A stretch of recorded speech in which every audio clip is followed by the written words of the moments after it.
Okay.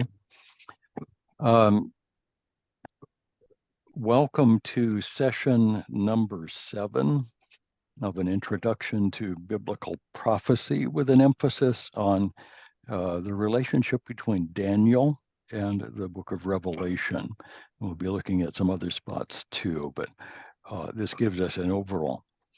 I'm Dr. John McMath, retired from the Moody Bible Institute, and I'm joined here by my friends from Italy and the Philippines. And we've been doing this for several years in a variety of different college level coursework.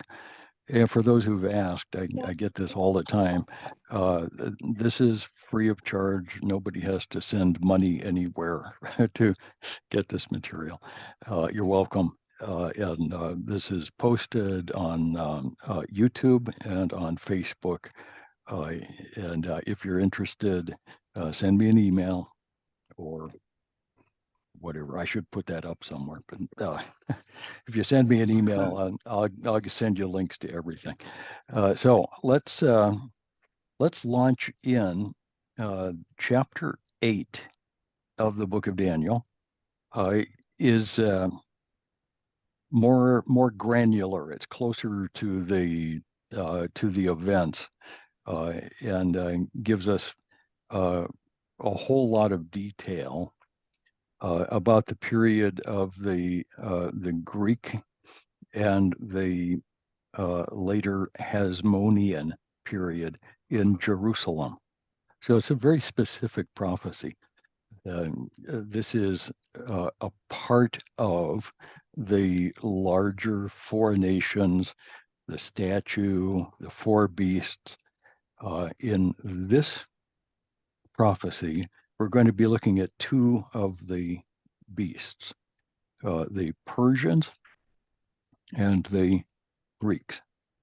So the four entities are Babylon, Persia, Greece, and a nondescript beast that I'm identifying as the Islamic Caliphate, the Ummah of Islam. The details that we have in chapter 8 look at the conflict between the great Eastern power that arises after the time of Daniel, this is Persia, or modern Iran, that covered the ancient world from the borders of India all the way to Asia Minor. There was a Persian power all the way from ancient Troy to the Indus River, and in the north from the Caucasus Mountains and beyond at some point, all the way into Arabia. The Persians were quite the powerful empire in a lot of ways. And for our purposes, it's important to note that the Persian Empire controlled Jerusalem. Jerusalem was being trod underfoot by Persian soldiers. There's the same has happened with Babylon. The same that is going to happen with the Greco-Roman power, all the way up to and through the life of Christ. The Greco-Roman power didn't suddenly disappear when Christ appeared on earth. When the church arrived, that didn't begin the eternal kingdom. The church is somehow different from the eternal kingdom. And the Greco-Roman power continued to control what's happening in Jerusalem up until 640 AD. Go figure. So this transition from Persian power to Greek power, which is in effect Greco-Roman power, because we're going to see the Romans toward the end of this period, focuses on what a transition looks like, what it's going to be. That one of the cool things about this is that it's detailed enough that when we look at secular history, Herodotus or whoever, we can pick out the pieces as we walk through the prophecies, and then walk through the history. We can see the parts drop into their slots. So this gives us some notion of how biblical prophecy is fulfilled. It's not fulfilled primarily in symbolic ways, although there is quite a bit of symbolism in this chapter. But those symbols have literal meaning. And Daniel's prophecies look forward into the future for another 500 years or so in this chapter, but with symbolic, or what we typically in the business we call this typical. A type is an Old Testament picture of a New Testament person or doctrine or idea. And in this case, chapter 8 introduces us to a genuinely awful king. We all think that in our own days, authoritarian, fascist, dictator, bad guys are a brand new thing. But in fact, this is a tendency of all powerful government. It's the reason that the American founders tried to limit government. It ultimately can't be done. Human government tends toward corruption and will eventually become totalitarian. It's just it seems to be a universal truth, and we're looking at the ultimate outcome of that human tendency toward corruption, which is not a good thing. And the epitome, the top of the heap, the major player in this corruption is a character that we tend to call the Antichrist. But John tells us in the New Testament, in one of his epistles, that the spirit of Antichrist is already in the world, and many Antichrists have gone forth. So we tend to think of a single personal Antichrist. But John says the spirit of Antichrist is everywhere, and it's always been with us. And I think down through history, we will always see political characters who fit the pattern of Antichrist. They oppose Christ. They oppose Christianity. Uh-oh. Sorry about that. I need to mute stuff so that we don't get feedback. I have to remember. There will always be the spirit of Antichrist. And political tyrants will rise up. They'll take control of government. They'll take control of media. They'll do the evil that they can get away with until they're finally put down. And political tyrants come and go, and they're never a good thing, and they always cause a great deal of damage. And we're told that eventually all of them will be done away with, but they'll ultimately be a single character that in this chapter is introduced as the arrogant or proud king, a stern-faced king, an arrogant leader. And this is Antiochus Epiphanes, and we'll meet him later in this chapter. So I want to get into this. Let's see if I can do this. I want to share the screen. Yes. Bingo. Yes. Oh, good. Okay. What you're seeing there on the screen is the whole mosaic of Alexander the Great meeting the Persian king Xerxes at the Battle of Issus, which is more or less on the border between modern Turkey and Syria.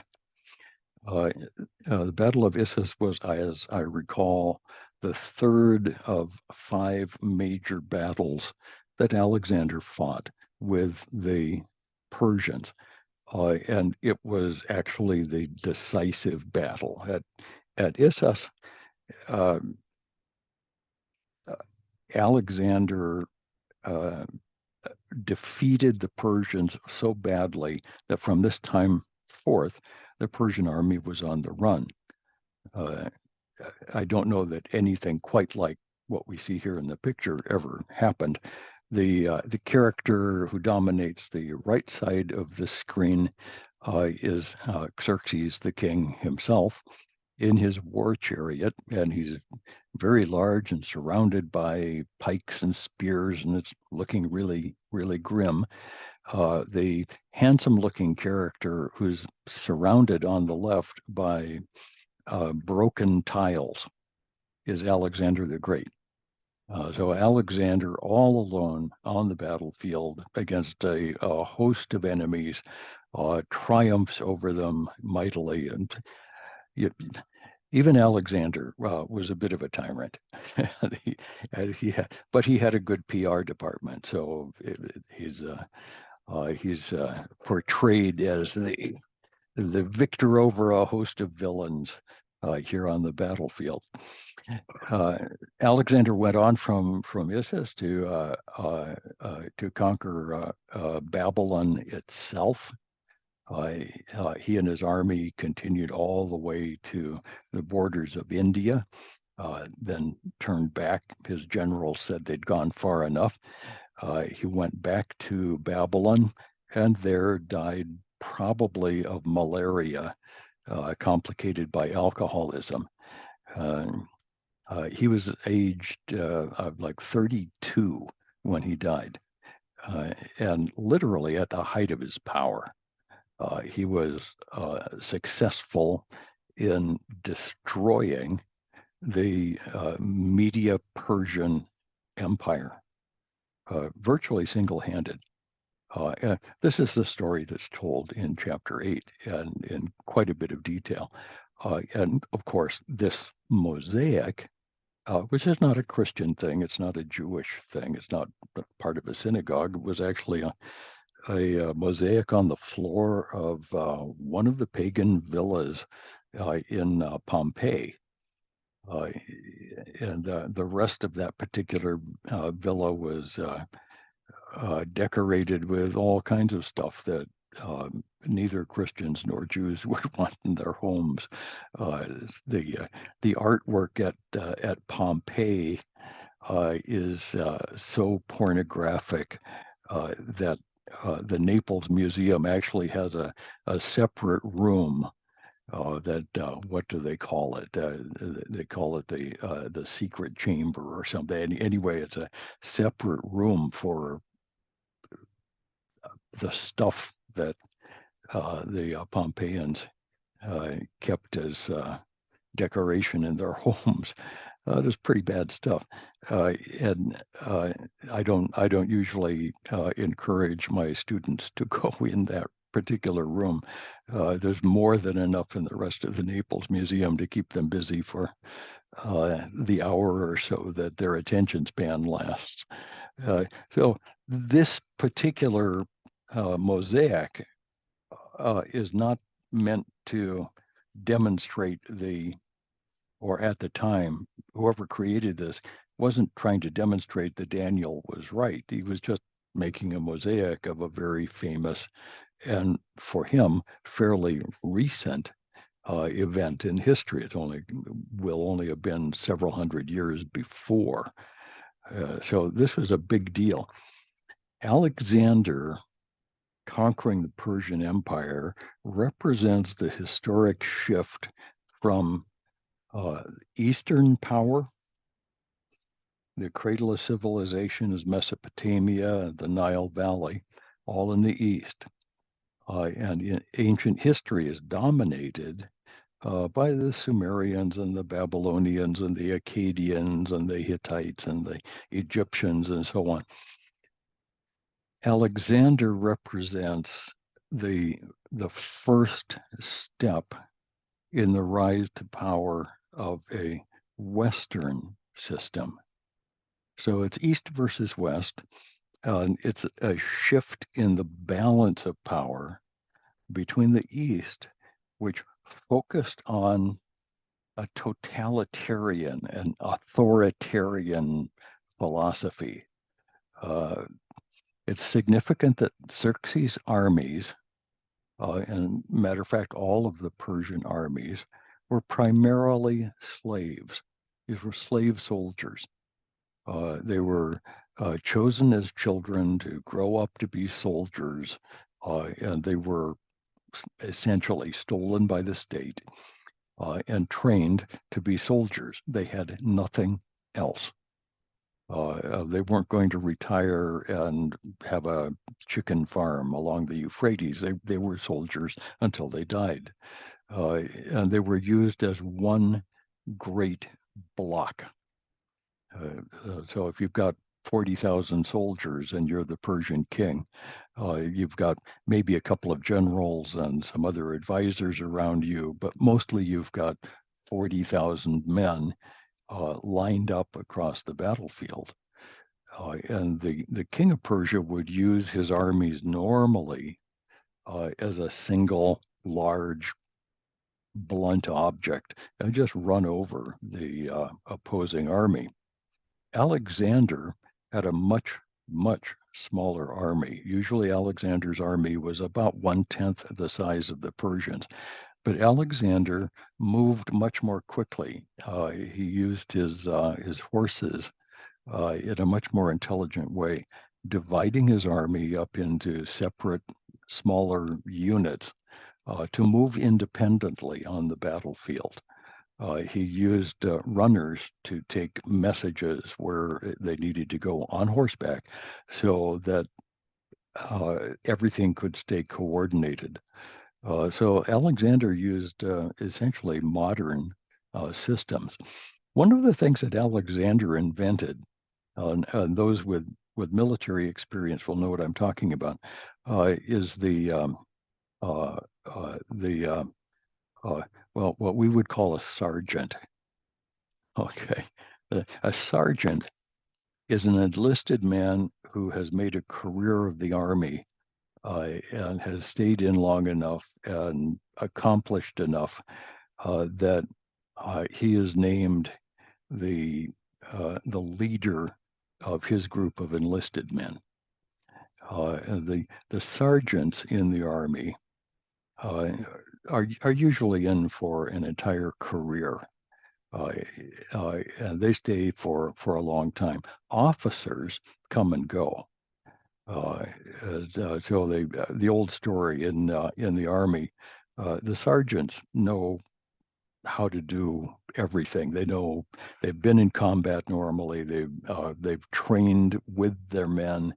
They know how the equipment works. They know how the logistics work. They know how the army runs. And the new lieutenants who just out of college, usually younger than their sergeants, um, come in and they're supposed to be commanding these units. A young man coming in as a second lieutenant literally knows nothing. He's read a bunch of stuff in books and maybe he's had some summer experiences out with the regular army, but he essentially knows nothing about command. He knows very little about how the army works. And an intelligent young lieutenant will always look to his sergeants. Because the sergeant knows how it's done. The sergeant can give good advice. And the young officers who survive uniformly spend time with their sergeants and rely on them. Alexander is the one who invented that concept, the senior enlisted man. Alexander also had officers, and his officers were independent thinkers. They were free men. They didn't follow Alexander because they were slaves and were told to. Uh, they were typically independently substantial men who chose to raise an army unit and purchase weapons and join Alexander on his quest. Very different philosophies. The Eastern idea is a top-down model. The Western system, explained by Plato in his book, The Republic, is a bottom-up system where most of the power is distributed amongst the lower levels. Alexander explained the grand strategy. The officers and the sergeants under Alexander, are the ones who modified that plan to make it actually work. And this is a picture of the whole Western way of doing government and of doing war. It is more effective. Alexander demonstrates that. Let's start at the beginning of chapter 8. There's a lot of stuff in here. I'm going to go through what I can. So Daniel starts out, he says, in the 3rd year of the reign of King Belshazzar, so about 2 years after the 7th chapter vision of the 4 beasts, as another vision appeared to me, Daniel, after which appeared to me at the first. And I saw in the vision, and when I saw, I was in Susa, the citadel, in the province of Elam. I saw the vision as I was by the Ulai Canal. So Daniel is locating his experience in space and time. He's not starting out with once upon a time or a long time ago in an empire far, far away. He says, this is where I was. It was this particular year. This was going on. There I was by the canal. And I raised my eyes and saw, behold, a ram standing on the bank of the canal with 2 horns. Oh, how awful. Okay, the ram with 2 horns is a kind of goat. Okay, those of you who know goats know that some goats are called rams. The other goat that we're going to see in a moment is called a he-goat or a male goat. Now, I've never entirely figured it out. One of the commentaries I looked like says, well, the ram is the castrated goat and the he-goat is still a good goat. Others would say the ram is the uncastrated goat and the he-goat isn't a he-goat anymore. I have never figured it out. I'm not sure that it matters. I'm not going to give you any more opinion on that. We've got 2 goats. If you've ever seen goats fight, young goats, we've got a pair of male goats down in our barn. And when they were quite a bit younger, they would fight with one another, and they'd rear up on their hind legs and try to hit each other in the head with their horns. And then both of them would fall back on the hay and act like they'd just been hit in the head with a goat. It was kind of fun to watch, but it's kind of a silly thing. And so what you've got is 2 goats going after each other. So there's a ram standing on the bank of the canal with 2 horns, and both horns were high, but one was higher than the other. This is the Medes and the Persians. And the higher one came up last, and I saw the ram charging westward and northward and southward. And no beast could stand before him. There was no one who could rescue from his power. He did as he pleased and became great. In other words, a militarily strong tyrant. And as I was considering, behold, a male goat came from the west and across the face of the whole earth without touching the ground. And the goat had a conspicuous horn between his eyes. And he came up to the ram with the two horns, which I'd seen standing by the bank of the canal, and he ran at it in his powerful wrath. And I saw him come close to the ram, and as he was charging against him and struck the ram and broke his two horns, and the ram had no power to stand before him. And he cast him down to the ground and trampled on him. And there was no one who could rescue the ram from his power. And then the goat became exceedingly great. But when he was strong, the great horn was broken, and instead of it, there came up four conspicuous horns toward the four winds of heaven. And one of them, or out of one of them, came a little horn. Okay. Now this is a whole other horn. So we've got a goat with two horns, a goat with one horn, and they bash each other in the head, and the two horns are broken off. And Alexander, the one horn, gets even greater. And then he dies. He's broken off. Oh, what happened to the horn? Now, out of that comes four more horns. Okay. So now we've got four horns, and the horns are always political, military leaders. It's always the way it works in the prophetic literature. We're going to see the same thing happening in the book of Revelation. The same kind of symbolic stuff. Why do they use horns? Well, probably because horns are the weapon of choice for goats. It just the way it works. Just the way it works. And one of these, or out of one of them, came a little horn, which grew exceedingly toward the south, east, and toward the glorious land. The south would be Egypt, the east is Mesopotamia, and the glorious land, of course, is Israel. So we're looking for one of the four, out of the four horns, out of one of those horns grows this single, big, proud horn. And it grew great, even to the host of heaven. And some of the host and some of the stars it threw down to the ground and trampled on them. Well, how interesting. So whoever this is doing a lot of damage. Rising to the host of heaven is hyperbole. I don't think that the Greeks invented spaceflight. But he became very great, and he trampled down some of the hosts of heaven. That doesn't mean he pulled stars out of the sky and trampled on them. This is symbolic language and can be difficult, but what actually happened as we look into history is going to explain this. And it, verse 11, became great, even as great as the prince of the host.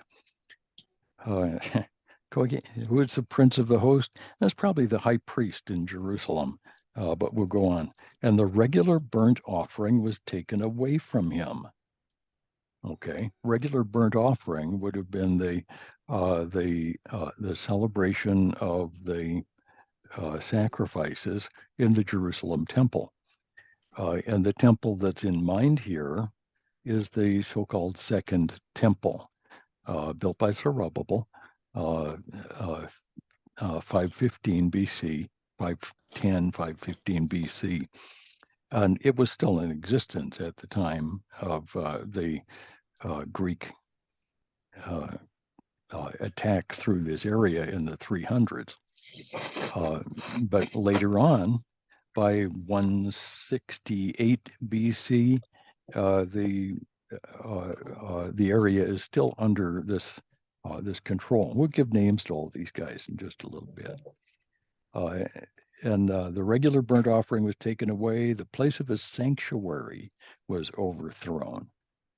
And a host will be given over to it together with the regular burnt offerings because of transgression, and it will throw truth to the ground, and it will act and prosper. Okay, one of the first casualties of any war is the truth. Particularly a war fought by a tyrant will tend to emphasize things that are not true. Not necessarily lies, but something to misdirect. And you always have to deal with that. In modern news articles, we should always be a little careful because there's always somebody has a motive to lie to us. And usually it's several somebodies. And the truth is one of the first things to die out. And I heard a holy one speaking, and another holy one said to the one who spoke, "For how long is the vision concerning the regular burnt offering and the transgression that makes desolate and giving over the sanctuary to the host to be trampled underfoot?" And he said to me, "For 2,300 evenings and mornings, then the sanctuary will be restored to a rightful state." Okay, that's the picture. The actual names of these people are kind of interesting. Let's go on to the interpretation of the vision. When I, Daniel, had seen the vision, I sought to understand it. There stood before me one having the appearance of a man, and I heard a man's voice between the banks of the Ulai, and it called, "Gabriel, make this man understand the vision." And so he came near where I stood, and when he came, I was frightened and fell on my face. But he said, "Understand, O Son of Man, that the vision is for the time of the end," which is an interesting statement. Gabriel, one of the archangels, says this thing is about the time of the end. Well, it's not quite the time of the end. There are actually two endings that are being looked at, but he's talking about a future event. This is prophecy. And when he had spoken to me, I fell into a deep sleep, but he touched me and said, "Stand up." And he said, "Behold, I'll make known to you what shall be at the latter end of the indignation, for it refers to the appointed time of the end." There are really two endings that are in mind here. The end time, or the time of the end.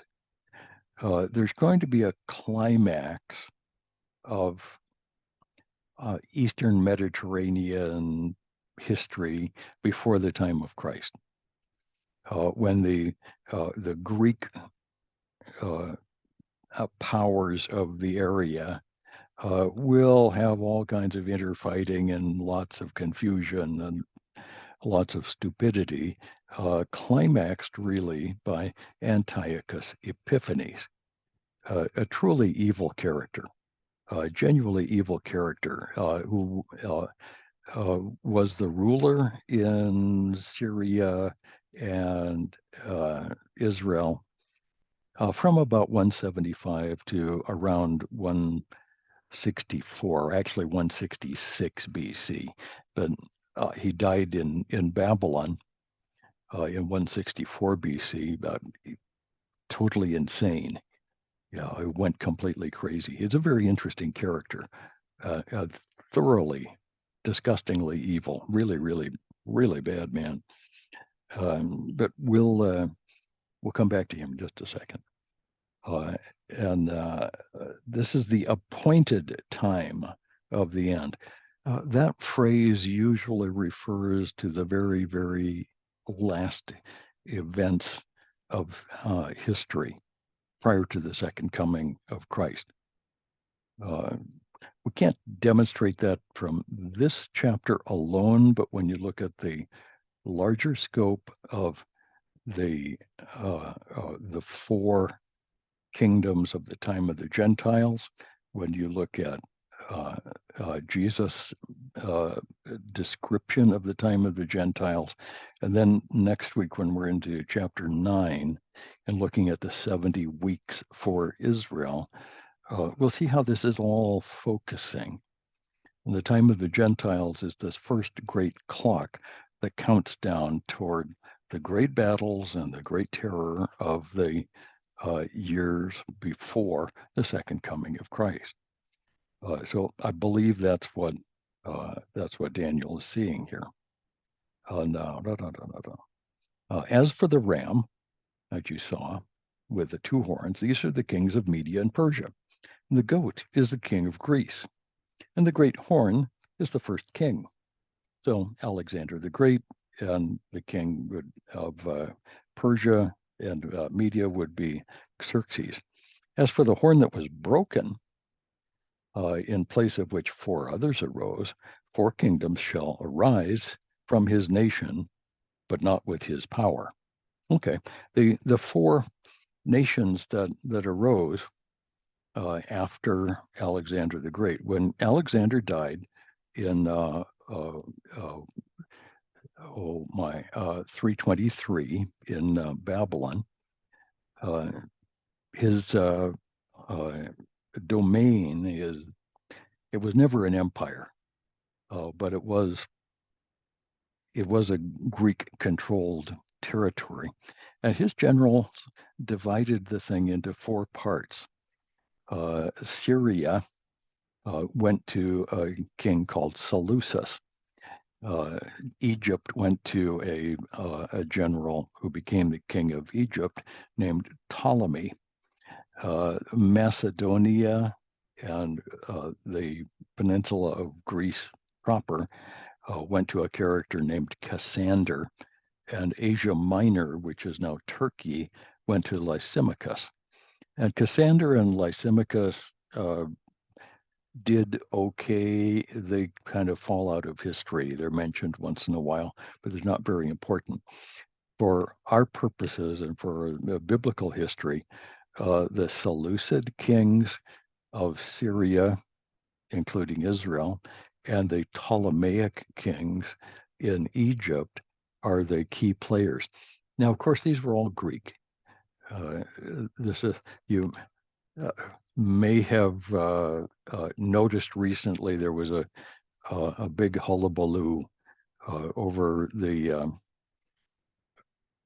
I guess they're making a movie about Cleopatra, the Egyptian queen. And Cleopatra, of course, was a Ptolemaic queen. She was Greek, and the movie makers, of course, would like to cast a black actress in that role, and I've seen the lady, and she's a very pretty lady, and I think she'd make a great Cleopatra.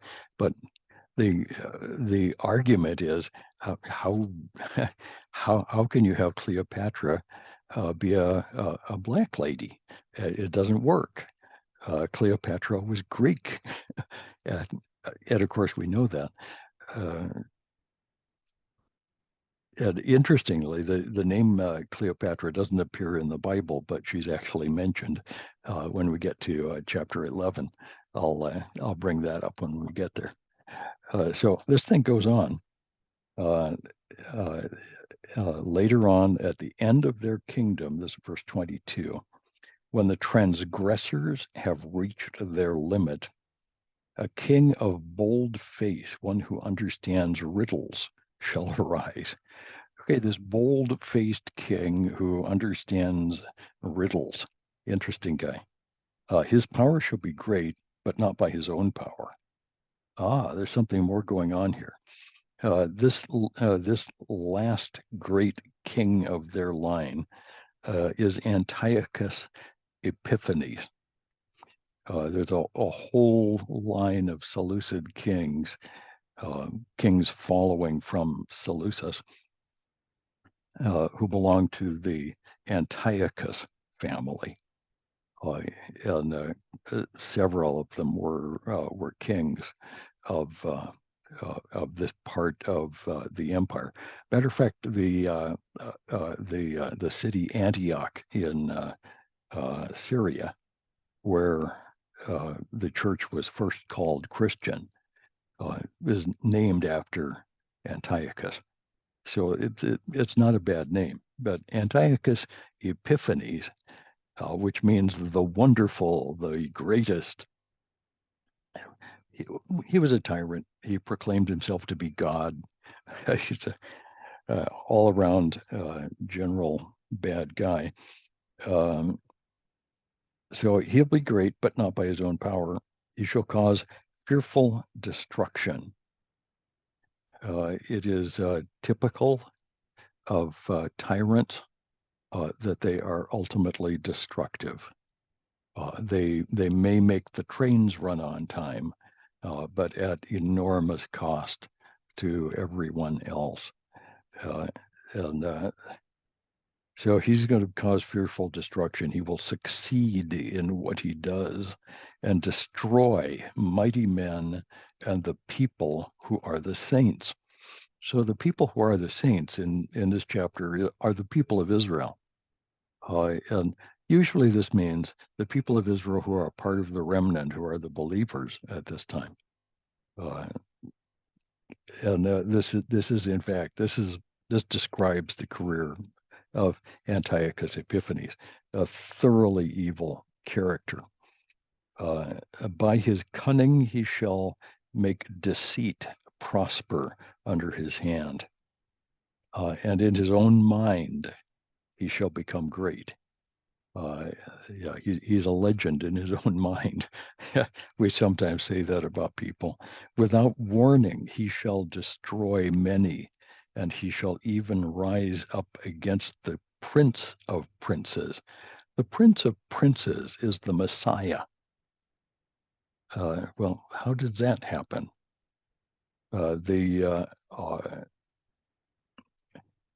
This is as much as saying that Antiochus is an antichrist figure.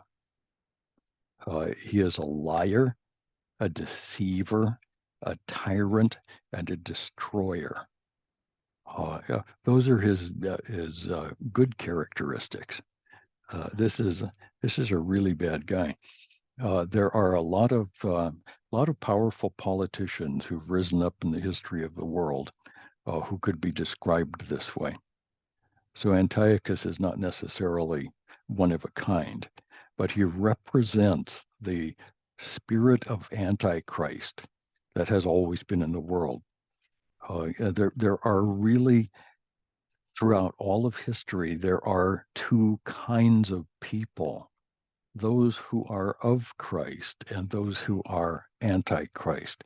In the Old Testament era, they were all looking forward toward the first coming of the Messiah. From that time on, they're looking back. And those who would deny Christ, who would destroy, who would try to take down the people of God, can always be called Antichrist. And yet, this Antiochus is the image of the one who, during the closing years of history, will be the Antichrist, the king who is to come, who will preside over the destructions of what we call the Great Tribulation period, which is still to come. So Antiochus doesn't conclude history. He's a great example of the terror, of the destructiveness, of the evil that ungodly men are more than capable of. And we'll see that as we get into chapter 9 next week. He shall succeed in what he does, destroy mighty men and the people of the saints. By his cunning, he shall make deceit prosper. In his own mind, he'll be great. Without warning, he shall destroy many. He even come up against the prince of princes, and he shall be broken, but not by a human hand. He ends up dying insane in Babylon. He was exiled by the Romans. The vision of the evenings and the mornings that has been told is true. Okay, but what does it mean? The 2300 evenings and mornings has been interpreted in two different ways.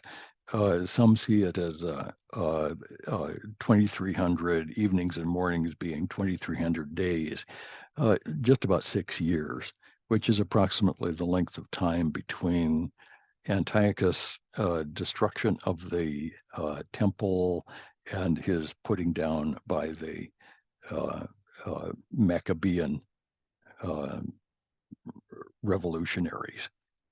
So the Maccabean revolt begins with Antiochus in 166 BC, sacrificing a pig on the altar of the temple in Jerusalem and setting up a statue of Zeus in the temple. So that is described elsewhere as the uh, uh, uh, abomination of desolations.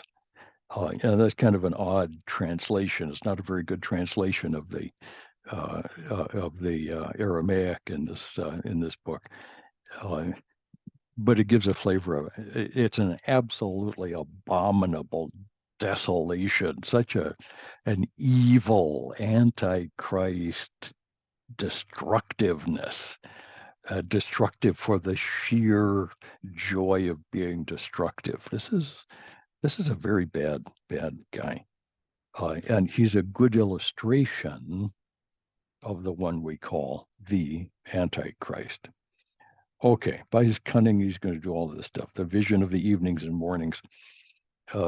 We don't know exactly, but it certainly has to do with the end of Antiochus Epiphanes. And I, Daniel, was overcome and lay sick for some days. And then I rose and went about the king's business. And I was appalled by the vision and didn't understand it. Okay. And a lot of people have shared Daniel's lack of understanding here. Let me kind of go over just a bit of stuff. I'm going to end this share if I can. See if I can do this without ruining something else. Okay, stop the share. Good. And now I'm going to go up to this. All right.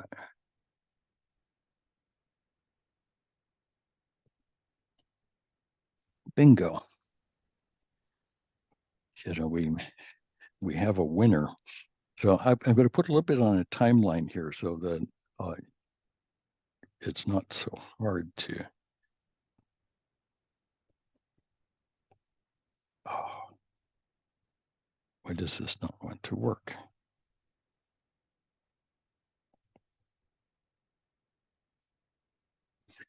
Okay.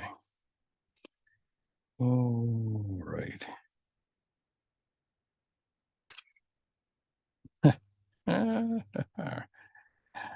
All right. It's not working. I've got a pencil there, and it's not going to work for me, and that's just hard. Let's see if I can make this happen. Okay, there's a line, and the history begins really about 540 or so. We'll just put an end there. My finger is not nearly as good at writing. 540 is about the time that Daniel is giving this prophecy. And the first element of the prophecy happens around 330 or so. 330 is the time that Alexander arrives. Alexander is going to defeat the Persians. So there's a period of roughly 200 years. So Daniel's predicting into the future something that's going to happen in 200 years. Now, if you were to attempt to do something like this today, uh, perhaps you can think about the difficulties of guessing what's likely to happen 200 years from now. I don't have a clue. I'm a historian. I know what history is like, and I know that history doesn't repeat. It sometimes rhymes, though. So I can tell you that if more and more of Earth's governments become tyrannical, that will result in destruction and a whole lot of unhappiness. I mean, I could tell you that, but who are these characters and where are they going to fight their battles, and what kind of specific bad deeds are they going to do? I don't have a clue, and neither does anyone else. It's actually fairly difficult to look as far into the future as 200 years, for the simple reason that we don't know how things are going to go in 200 years, and there's no way for us to know. But Daniel is making a prediction about the conflict between the East and the West, between Persia and Greece, 200 years in the future, and providing an extraordinarily accurate prediction. This is one of the predictions in the book of Daniel, which the critics have pointed to as being obvious evidence that Daniel was written after these things happened. Those who criticize the book of Daniel on this ground are starting off with the presupposition that there is no God, and therefore the future can't be predicted, because there is no such thing as prophecy. Okay, but the Bible clearly says that there is such a thing as prophecy, and that the future can be predicted if you happen to be God. And God knows the end from the beginning.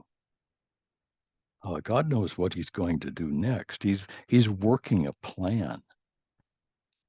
And a part of that plan involves the revelation of this climactic battle between the East and the West.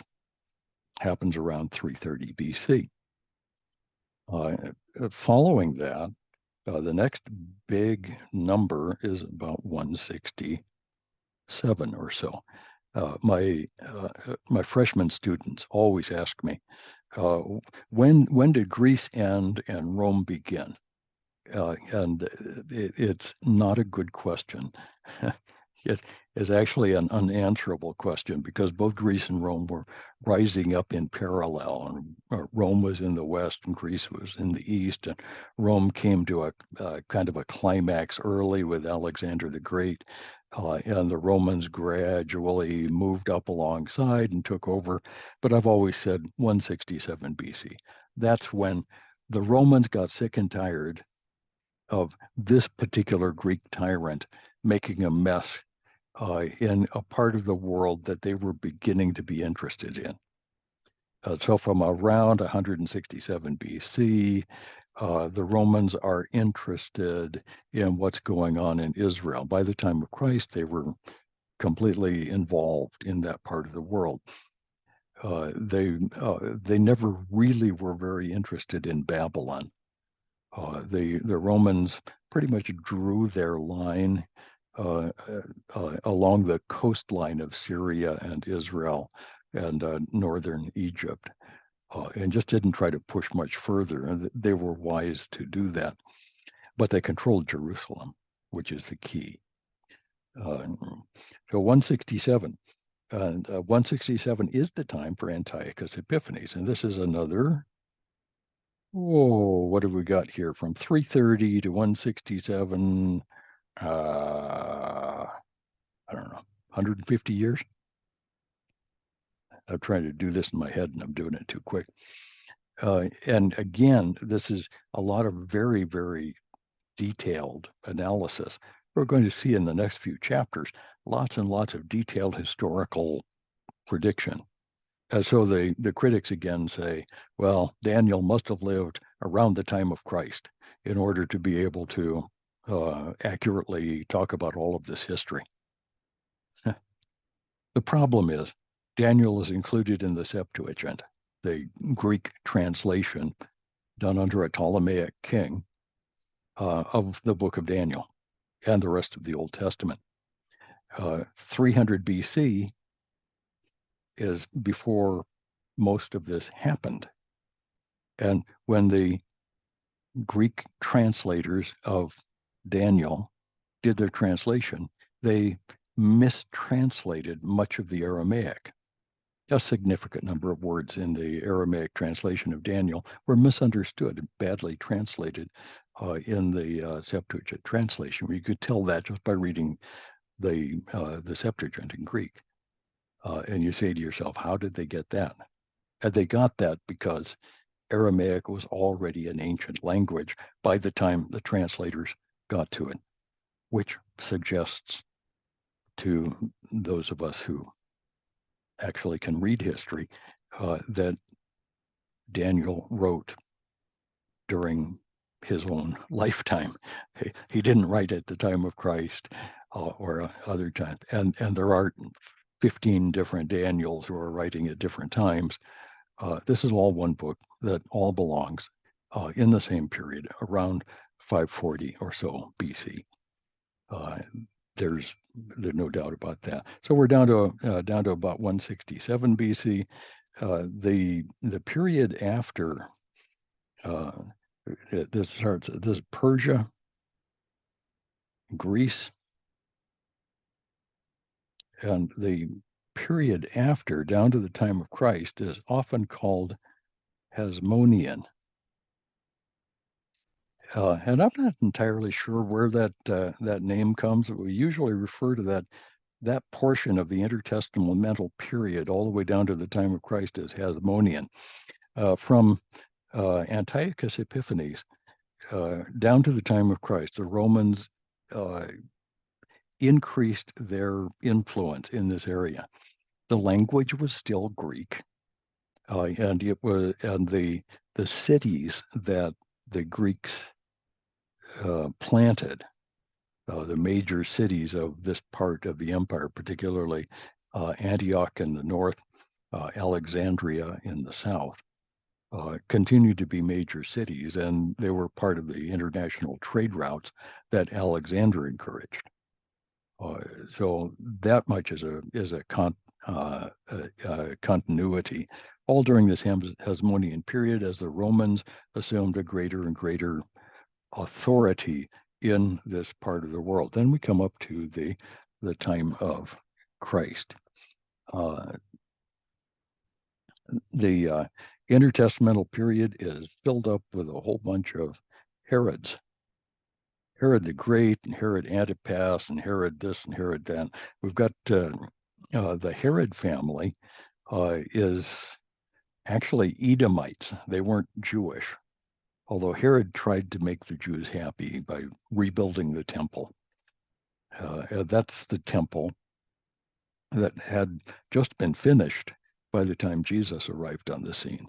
That's the temple that Jesus says will be trampled down by the Gentiles until the time of the end and the kingdom is set up.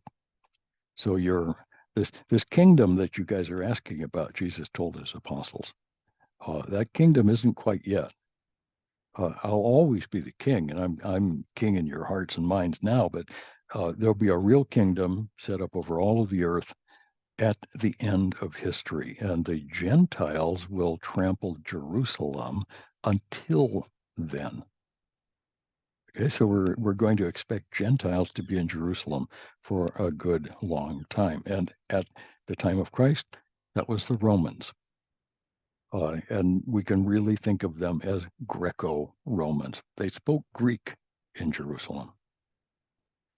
And they would continue to control Jerusalem until 640 AD. A couple of concluding words. One, the prophecies of chapter 8 are literally fulfilled. I want to emphasize that. By literal fulfillment, I mean when you look at the letter on the page and understand the symbolic language in the way that we know to understand it. Like a horn is a leader, a goat is just a picture. It's handy. The little horn being cut off is the death of a king. It's when we understand the symbolism and then compare it with history, we find that the history literally fulfills the prophecy. And an important part of this idea is that there are some portions of biblical prophecy for which we cannot point to a historical fulfillment. That does not give us the privilege of making things up as we go along. We can only go as far as the words take us, but we have to assume that the words are taking us toward a literal fulfillment. So when Jesus said, if I go up into heaven, I'm going to come back and receive you to myself, he's literally predicting a second coming to receive the church to himself. That's literally what he means. It hasn't happened yet, but it will. Okay, that's one. Secondly, the phrase "the end of time" or "the end time" seems to have a double reference in this chapter. There's obviously a reference to Antiochus Epiphanes and the climax of the Hasmonean period. That's obvious. And we're going to see again in chapter 9 and in chapters 10, 11, and 12 that this character is very important. And the Hasmonean period is important in Daniel's outworkings of history. But there's a second reference, and that's a reference to the day of the Lord. Daniel is throughout his book looking down toward the period of tremendous suffering and the period of tremendous blessing that is the biblical day of the Lord, with capital letters. There are days of the Lord that are the judgments that are along the way, but a day of the Lord that is yet to come. And we can see that. I call this a double reference.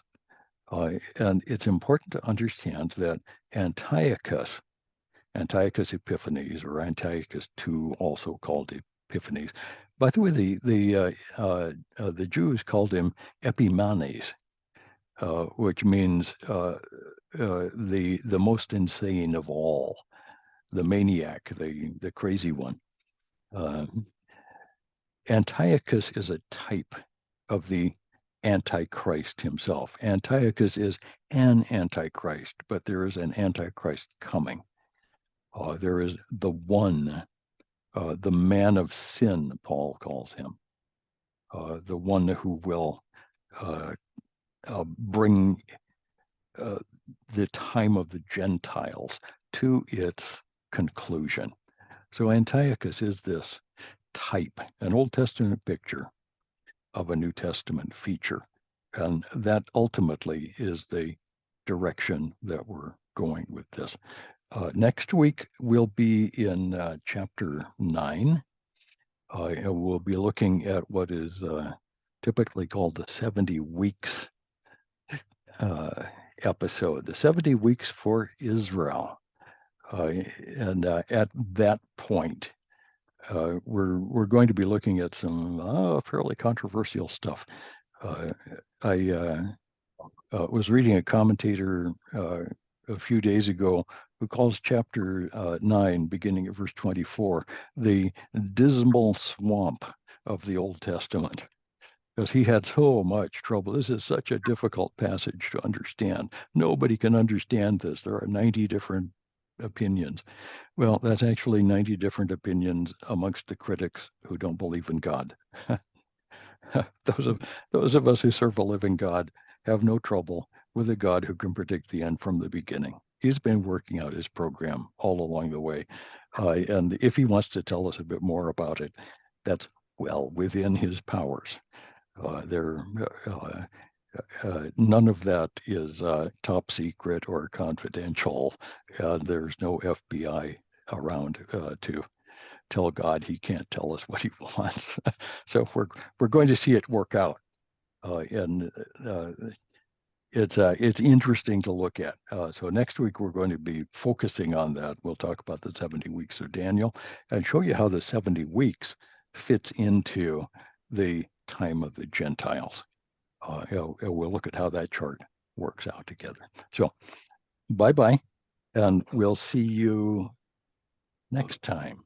thanks for coming, Thank everybody. you, Dr. John. Thank Hey, you, Thank you, Dr. Dr. John. John. love you guys. Hey, Ciao, Oscar, I tutti. love your Ciao shirt. tutti. Ciao. Yeah, Ciao, Ciao ciao. tutti. makes Ciao. me want to get back to the Grazie. Philippines. I'll tell you what. We'll wear our white shirts out somewhere, do some evangelism. It'll be fun. Okay, guys, love y'all. We'll see you next Bye-bye. week. I'll look forward to it. Bye, Don. Bye now. Okay, bye, Oscar. Ciao, ciao. Ciao.